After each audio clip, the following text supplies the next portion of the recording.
Terima kasih. Assalamualaikum warahmatullahi wabarakatuh.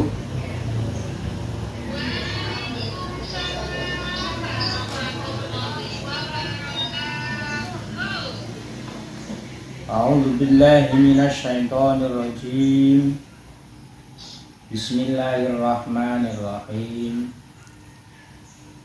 Tabarakalladzi biyadil mulku wa huwa ala kulli syai'in qadir.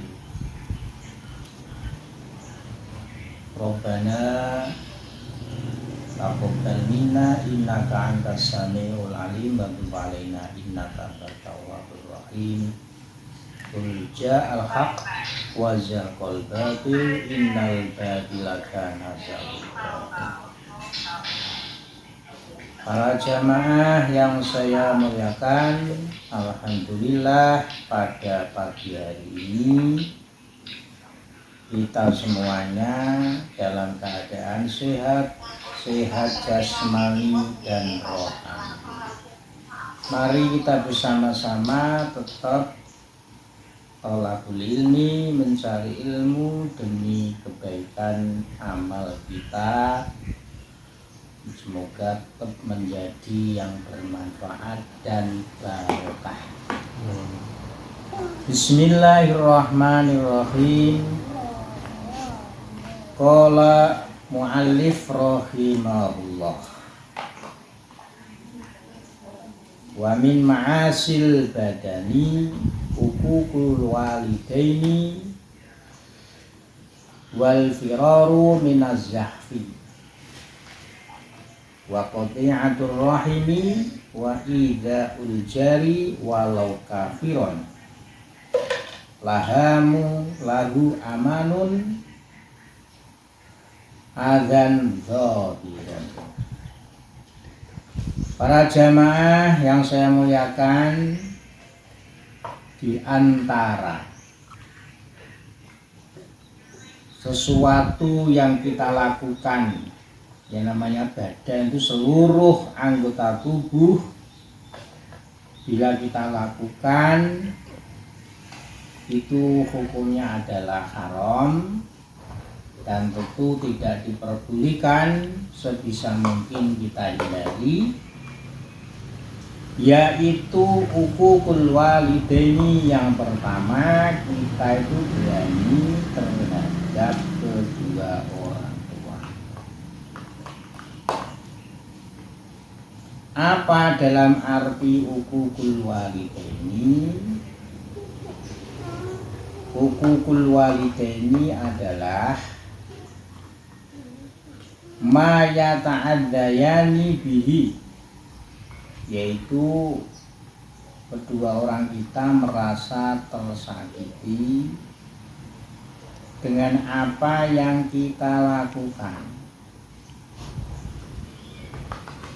Apapun itu, lewat ucapan, lewat perilaku yang kita lakukan, tentu dalam arti yang kita lakukan ini adalah tidak sesuai dengan kaidah atau norma agama.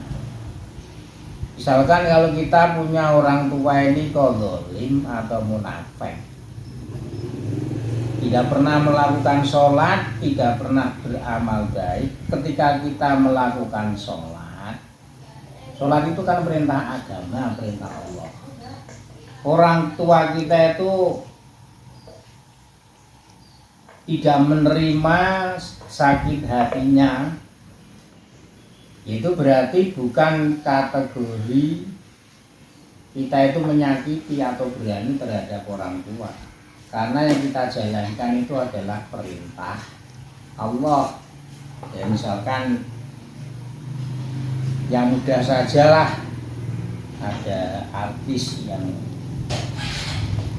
pernah dipenjara menjadi mu'alaf karena nikah suaminya itu muslim, orang tuanya itu Kristen non muslim.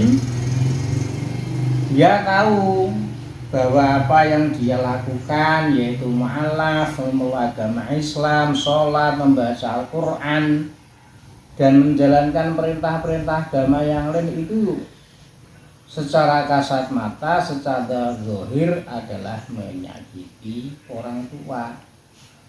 Tapi prinsip-prinsip itu karena dasarnya itu adalah menjalankan perintah Allah, menjalankan perintah agama, dan itu adalah sebuah pilihan akidah, maka itu bukan kategori apa itu namanya menyakiti atau uququl walidain. Ya mudah saja, uququl walidain contohnya kita sebagai anak disuruh ke warung. Kalau orang bisa membeli terasi, membeli cabai, membeli berambang, bawang dan seterusnya, sebagai anak tidak mau mengalahkan permainannya saja. Loh, ini kan diantaranya itu adalah mayata'adzayani bihi. Ini orang tua itu merasa sakit hatinya. Dalam arti sakit itu yang merasa anak dikongkon kok tidak mau, disuruh ke warung saja tidak mau karena mungkin gengsi. Nah semacam ini walaupun toh pada dasarnya membeli ke warung, belanja ke warung itu sifatnya mubah, tapi karena tindakannya itu adalah menyakiti kedua orang tua, itu termasuk uququl walidain, berani kepada orang tua yang dilarang oleh Rasulullah Sallallahu Alaihi Wasallam. Nah, kalau sudah meninggal orang tua itu bagaimana? Ya, kalau orang tua sudah meninggal dunia, kalau kita tidak sempat mendoakan setiap hari, tidak sempat membacakan ayat-ayat suci Al-Quran, pahalanya demi kedua orang tua, kita melakukan sesuatu yang baik yang diridhoi oleh Allah, itu sudah merupakan birrul walidain atau berbuat baik kepada orang tua. Rasulullah Shallallahu Alaihi Wasallam bersabda, man akka walidayhi afaqad asallaha wa rasulah. Barang siapa berani, dalam arti berani itu menentang kebaikan-kebaikan terhadap orang tua, maka dia benar-benar durhaka. Durhaka itu berarti membangkang kepada Allah, membangkang kepada Rasulullah. Wa qala Rasulullah sallallahu alaihi wasallam, man sabba walidayhi nazala ala jismihi jamrun bi adadi kulli qatratin nazalat minas sama'i ilal ardi. Barang siapa berani mengumpat itu menjelek-jelekkan orang tua. Jadi sekalipun orang tua kita itu jelek, orang tua kita itu mungkin tidak ketika hidupnya, istilahnya misalkan sholat hanya setahun sekali ketika hari raya Idul Fitri atau Idul Adha, itu adalah hak orang tua kita kepada Allah Subhanahu wa Ta'ala.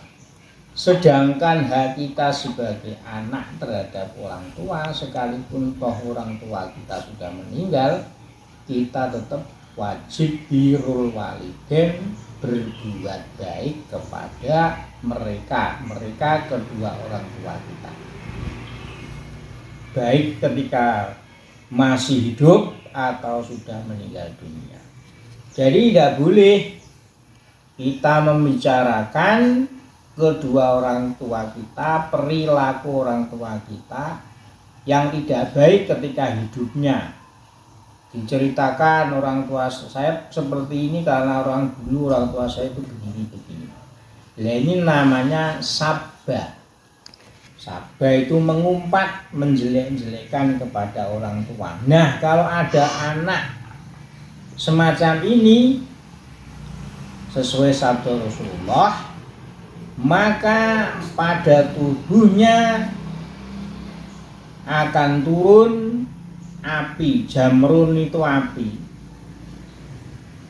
dengan jumlah seluruh hujan yang menetes dari langit ke bumi, jatuh ke bumi. Ya tentu besok di akhirat. Jadi Rasulullah itu sampai menandaskan semacam ini agar supaya kita senantiasa berbuat baik. Zakara dzalika Abu Les fil Jawahir. Hadis ini ditulis redaksinya di kitab Jawahir karya Imam Abu Les As-Samarqandi. Jadi yang pertama, kemaksiatan yang kita lakukan, badan itu dalam arti ya gerak-gerik kita, perilaku kita, omongan kita, itu adalah kita tidak boleh menyakiti atau berani terhadap orang tua. Yang kedua, wal firaru minaz zahfi, termasuk gerakan perilaku tubuh, perilaku seluruh tubuh yang tidak diperbolehkan adalah lari ketika berkecamuknya itu perang. Kita itu sudah berjanji menjadi prajurit, menjadi tentara, apalagi tentara membawa misi perjuangan demi tegaknya agama Islam. Li'i kalimatillah, demi menegakkan kalimat-kalimat Allah. Ketika berkecamuk perang, ya tentu perang antara orang Islam dan orang kafir. Ketika berkecamuk perang sudah dimulai, lah kok dia itu justru malah lari menjadi pengecut,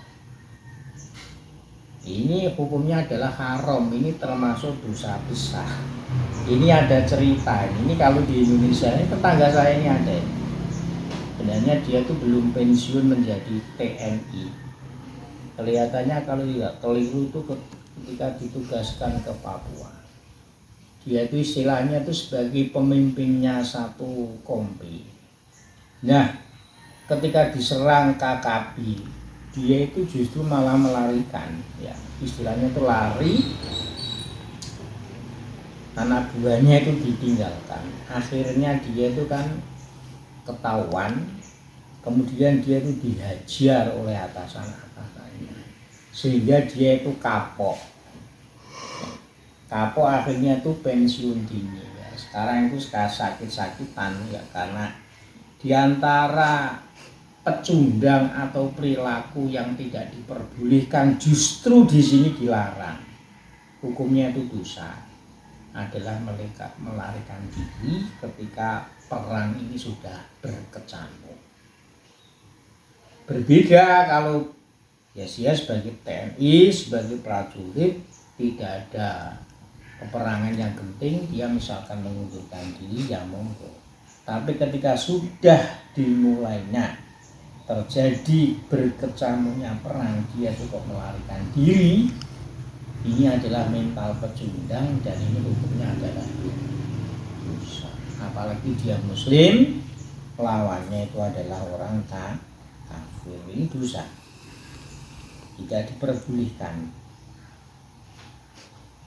Kemudian yang nomor 3, waqati urrohimi, al-qarabah wa in baudat wantafa intiharu wa huwa minal kabair, yaitu memutus sari persaudaraan atau kekerabatan sekalipun kerabatnya itu adalah jauh. Kemudian yang nomor 4, wa idaul jari walau kafiron lahu amanun adan zahiron. Yang nomor 4 adalah kita tidak diperbolehkan Bahkan dosa menyakiti tetangga, sekalipun toh tetangga itu adalah non-muslim. Non-muslim yang tidak menyerang, yang tidak merugikan orang Islam, itu hukumnya haram disakiti. Karena memang perintahnya dawuhnya Rasulullah, man kana yu'minu billahi wal yaumil akhir fala yu'dhi jarahu. Barang siapa iman kepada Allah, iman kepada hari kiamat, maka dia tidak diperbolehkan menyakiti tetangganya.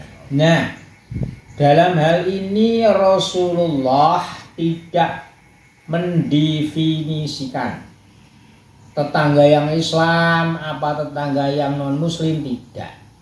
Bahasa Rasulullah itu, bahasa kerennya itu adalah ammah, universal, umum. Entah tetanggamu itu muslim maupun tidak, asalkan tidak menyerang kamu, maka kamu tidak diperbolehkan menyakiti tetangga. Ini dulu juga pernah saya ceritakan tentang kejadian yang dialami oleh tabi'in, yaitu Hasan Bisri. Dia bertahun-tahun, dia diriwayatkan sampai 7 tahun. Dulu dia bahasanya hidupnya itu sudah di kos-kosan atau di apartemen. Hasan Basri di bawah, tetangganya yang non-muslim itu di atasnya. Bertepatan di bawahnya itu adalah kloset atau istilahnya itu WC daripada tetangga Hasan Basri yang non-muslim. Setiap hari klosetnya atau toiletnya itu netes ke bawah. Hasan Basri demi menjaga silaturahim, menjaga persaudaraan antara tetangga, beliau itu membawa atau tetesan air dari kloset tetangganya ini, bahasa Jawa ini itu ditadai karo ember, sehingga sampai bertahun-tahun tetangganya yang non muslim ini tidak tahu. Akhirnya suatu ketika tetangganya yang non muslim ini silaturahim, namanya tetangga, ke tempat Hasan Basri. Nah, ketika silaturahim itu tahu bahwa Hasan Basri ini bahasanya memadai, itu apa tuh memadai? Menempatkan tetesnya air dari atas tempat klosetnya tetangga ini tadi dengan ember. Akhirnya tahu, loh, ini air yang menetes itu kan dari tempat kloset atau WC saya. Sudah berapa tahun Imam Syekh Hasan Basri? Dijawab oleh Hasan Basri, ya sudah bertahun-tahun, kira lebih itu 7 tahun. Nah, dengan kesabaran seperti itu yang ditunjukkan oleh Hasan Basri, tetangga yang non muslim ini menjadi mu'alaf, menjadi masuk Islam karena kesabaran menjaga marwah atau apa itu namanya, harga diri daripada tetangga Hasan Basri. Jadi memang Rasulullah itu dawuhnya itu jaro itu bahasanya itu universal, tidak ada definisi tetangga yang muslim, tetangga yang kafir, tidak ada. Maka siapapun tetangga kita asalkan baik, maka kita wajib menghargai, maka wajib kita jaga harga dirinya. Yang nomor 5, wat takhdibu bisawati. Nah, ini diantara ini termasuk maksiat ya, walaupun ringan. Bahasa sekarang itu menyemir atau mengecat rambut kita dengan warna hitam. Justru kalau warna merah, warna putih, warna coklat itu tidak masalah. Tapi kalau bahasanya itu yang warna hitam, ini justru malah haram. Wat takhlibu bisawadi fisyari. Jadi rambut kita fisyari dalam rambut kita. Mengapa demikian? Qala Nabi sallallahu alaihi wasallam, as-sufratu khidabul mu'min. Semir kuning itu semirnya untuk orang yang beriman. Jadi makanya sebenarnya kalau ada orang semirnya itu kekuning-kuningan atau coklat, itu bukan berarti bully. Ini justru malah Rasulullah itu dawuhnya seperti itu. As-sufrah itu kan kuning, kuning kecoklat-coklatan. Wal khumratu khidabul muslim. Dan semir merah itu adalah semirnya orang Islam. Ini apa? Itu seperti siapa itu? Pesulap merah. Rambutnya di merah. Ya gak apa-apa, memang dawuhnya Rasulullah semacam itu. Cuman kita tidak terbiasa dengan perilaku menyemir rambut kita. Justru malah kalau hitam itu nggak boleh, karena kelihatan muda. Ini misalkan Pak Ali rambutnya sudah memutih, terus disemir hitam, itu justru malah nggak boleh. Ya walaupun ulama itu juga kontroversi, ada yang itu hanya hukumnya makruh. Tapi kalau Rasulullah ini jelas tidak memperbolehkan. Wasawadu khidabul kafir. Sedangkan semir hitam itu adalah semirnya orang kafir. Rawahu Tabrani wa ghairuhu qala Ramli fin nihayah. Wa yukrahu ayyan tifas syaiba minal mahali alladhi la tutlaqu minhu izalatu sya'ri. Jadi kalau Imam Rawi mengatakan bahwa ketika kita, ya seperti saya, seperti Pak Ali sudah punya uban rambut yang berwarna putih, maka hukumnya makruh bila kita cabuti. Kalau syukur nggak masalah kalau memotong, tapi kalau kita cabut, ini hukumnya adalah makruh wayuk.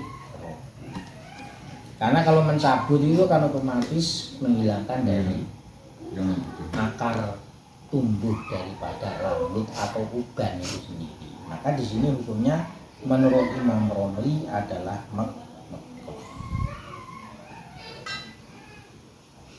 Far'un wa yahrumu alal mar'ati waslu sya'ri rosiha bisya'rin adamiyin mutlaqon sawa'un adina zawju awis sayyidu amla wa sawa'un min sya'riha aw min sya'ri ghairiha wa sawa'un kana tahirun am najisan wa yahrumu aidan bisya'ri najsin kasa'ri himarin wa farosin mayitin adina zawju awis sayyidu amla amma bisya'rin tohirin kasa'ri farosin mudaka fayahillu ingkana bi'idni zawjin aw sayyidin wala harumin kama afadu romliwatiyah.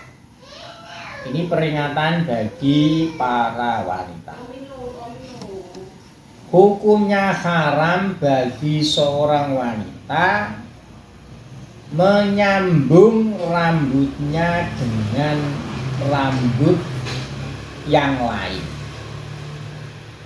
Ya, dengan rambut yang lain. Jadi misalkan biar nampak bagus, rambutnya itu disambung dengan rambut yang lain. Nah, itu rambutnya sendiri atau rambutnya orang lain. Dan tentu rambut ini adalah rambut yang suci. Baik itu diizini suaminya ataupun tidak. Nah, baik itu rambutnya sendiri yang dulu pernah dipotong atau rambutnya orang lain, ini hukumnya tetap haram. Karena bahasanya itu merubah khilqah, merubah ciptaan Tuhan, ciptaan Allah. Dan baik itu rambutnya suci maupun najis, tetap hukumnya tidak boleh. Apalagi rambutnya itu adalah rambut yang najis. Yang najis itu contohnya apa? Kuda. Ekor kuda, rambutnya panjang. Kudanya masih hidup. Lalu kita ambil rambutnya. Dan rambut ini kan najis karena maktuun minal jasadi. Karena rambutnya itu terpotong dari tubuh hewan yang masih hidup. Ya seperti kita itu punya kambing, mau makan daging kambing, kita hanya memotong telinganya atau memotong ekornya saja, maka telinga yang kita potong atau ekor yang kita potong dari kambing yang masih hidup ini menjadi najis dan itu haram dimakan. Mengapa demikian? Karena dia itu terpisah dari anggota tubuh yang masih hidup. Jadi nggak boleh. Nah, sekarang kalau wanita ini, tapi bukan rambutnya manusia, tapi rambutnya itu adalah memakai rambut hewan yang disembelih. Ya misalkan contohnya itu adalah memakai rambutnya kuda kita sembelih, lalu rambutnya kuda itu kita ambil, maka untuk menyambung rambut wanita tersebut, asalkan suaminya mengizini, maka itu hukumnya adalah diperbolehkan, hukumnya halal, hukumnya tidak haram. Yang tidak diperbolehkan itu adalah tadi rambutnya manusia. Entah itu rambutnya sendiri ataupun rambutnya orang lain. Makanya di sini amma bisakrin tohirin kasakri farosin mudakan fayahilu ingkana ini zaujin ausayidin wala hauma. Kalau yang di atas hukumnya haram ini adalah bisakri adamiyin, dengan rambutnya manusia. Entah itu diiringi suaminya atau tidak, tetap tidak diperbolehkan karena yang dibuat nyambung ini adalah rambut manusia. Justru kalau rambutnya ini dari rambut hewan, tentu rambut dari hewan yang suci, hewan yang dipotong lalu disambungkan rambutnya, ini diperbolehkan. Kemudian yang nomor 7, wa tasabbuhur rijali bin nisa'i wa aksuhu. Termasuk yang tidak diperbolehkan, hukumnya haram dan itu bisa adalah seorang laki-laki berperilaku dibuat-buat macak seperti perempuan atau sebaliknya, perempuan macak berperilaku seperti laki-laki. Nah ini hukumnya adalah haram. Karena Rasulullah bersabda, laknatullahi alal mutasabbihina bin nisa wal mutasabbihati birrijal ayyatakhallaquna bi akhlin nisa wa kharukatihinna wa kadza al-aksu. Allah melaknati laki-laki yang menyerupai wanita dan wanita yang menyerupai laki-laki. Dalam arti menyerupai di sini adalah berperilaku dengan perilaku wanita dan gerak-geriknya. Jadi bahasanya itu mbanceni kalau orang Jawa. Begitu juga sebaliknya, wanita berperilaku seperti laki-laki. Nah ini hukumnya tidak diperbolehkan. Ini hukumnya adalah haram. Para jamaah, demikian untuk kajian pada pagi hari ini. Semoga bermanfaat. Kurang lebihnya mohon maaf. Sholillahi lana al-fatihah. Auzubillahi minasyaitonir rajim. Bismillahirrahmanirrahim. Alhamdulillahirabbil alamin arrahmanir rahim maliki yaumiddin. Iyyaka na'budu wa iyyaka nasta'in. Shiratal ladzina an'amta 'alaihim ghairil maghdubi 'alaihim waladdallin.